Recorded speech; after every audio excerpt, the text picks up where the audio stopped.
حدیث نبوی میں کہا گیا ہے ملکن اعظم، کٹکھنی ملوکیت خلافت راشدہ کے بعد جو آئی ہے.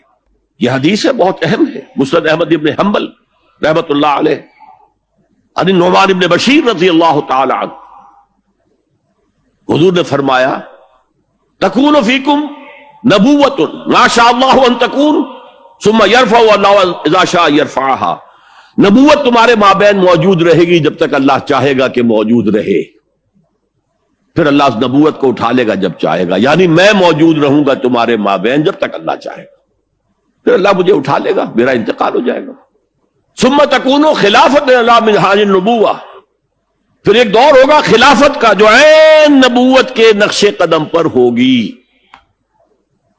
فتکون ما شاء اللہ ان تکون، وہ بھی رہے گی جب تک اللہ چاہے گا کہ رہے. ثم یرفع اللہ اذا شاء یرفعها، پھر اس کو بھی اللہ اٹھا لے گا جب بھی چاہے گا.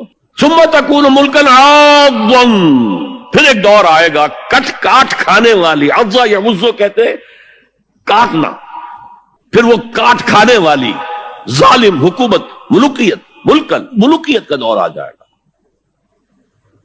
اب جب یہ دور آ گیا تو اب اس کا علاج کیا ہے؟ اور وہ دور گھٹتے گھٹتے گھٹتے گھٹتے جہاں تک بات پہنچ گئی ہے، یقیناً ہم سے تو بہت بہتر معاشرہ تھا بنو امیہ کے دور کا، لیکن یہ کہ اب ہم کہاں پہنچ گئے سرے سے یاد ہی نہیں کہ ہمارا یہ کوئی فرض منصبی ہے، شہادت علی الناس کوئی ہماری ذمہ داری ہے، ہم مسئول ہوں گے اللہ کے ہاں. احساس ہی نہیں. اپنی روٹی، اپنی دال یا اپنا مرغ پلاؤ متنجن جو بھی ہو، اپنا مکان، اپنی کوٹھی، اپنا محل، اپنی کار، اس کا نئے سے نیا جو ہے ماڈل، ساری ہماری سوچ تو ان چیزوں کے گرد ہے. کس کو یاد ہے کہ بحیثیت امت ہمارا فرض کیا تھا؟ اس حال میں کچھ لوگ تو ہونے چاہیے جو ہوش میں آئے. یہ ہے وَلْتَقُمْ مِنْكُمْ أُمَّةٌ. جب پوری امت سو جائے تو امت ودن امت قائم کی جائے.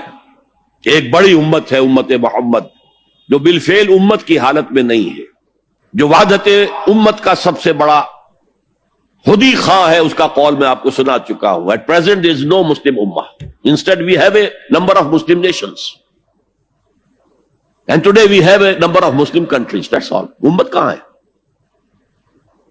لیکن اسے آپ کہتے ہیں party with in party, state with in state, امہ ود ان امہ. جو لوگ جاگ جائیں، جنہیں ہوش آ جائے، جنہیں اپنی ذمہ داری کا احساس ہو جائے، وہ جمع ہو کر ایک امت کی شکل اختیار کرے. وہ اس مغالطے میں تو نہ ہے کہ صرف ہم مسلمان ہیں باقی کافر ہیں. معاذ اللہ ثم معاذ اللہ ثم معاذ اللہ. یہ بہت بڑا فتنہ ہے. بس یہ ہے کہ حکیم سعید صاحب مرحوم ہمارے پاکستان والے، جن کے بڑے بھائی یہاں تھے دلی میں، حکیم عبد الحمید صاحب، انہوں نے ایک تحریک چلائی تھی، جاگو اور جگاؤ، جاگو اور جگاؤ، جاگو اور جگاؤ. یہ ان کے سلوگنز میں سے ہے. تو جاگو اور جگاؤ، جسے ہوش آ گئی، ارے ہماری ذمہ داری تھی، ہم بھولے بیٹھے، اسی لیے ہم برباد ہو رہے، تباہ ہو رہے.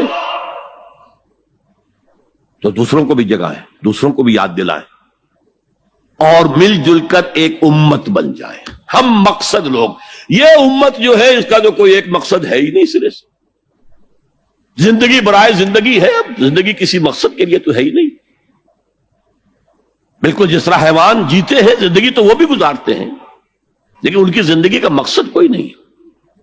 انہیں آپ ایکسپلائٹ کرتے ہیں، یوز کرتے ہیں.